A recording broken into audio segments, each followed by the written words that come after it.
এই এপ্রিল মাসে বৃষ রাশির জাতক ও জাতিকাগণ শুক্র মার্গী হওয়ার সঙ্গে সঙ্গে 13ই এপ্রিলের পর বৃষ রাশির জাতক ও জাতিকাগণের ঐশ্বর্যশালী, সম্পদশালী, ধনশালী, বৃত্তশালী, বিদ্বান ব্যক্তি হতে চলছে বৃষ রাশির জাতক ও জাতিকাগণ।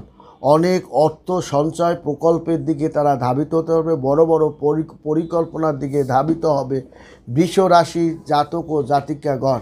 বৃষ রাশির জাতক ও জাতিকাগণ পুরস্কার প্রাপ্তি লাভ, রাষ্ট্রীয় পুরস্কার থেকে নানান ধরনের পুরস্কার তারা কিন্তু বৃষ রাশির জাতক ও জাতিকাগণ পেতে চলছে এই এপ্রিল মাসে।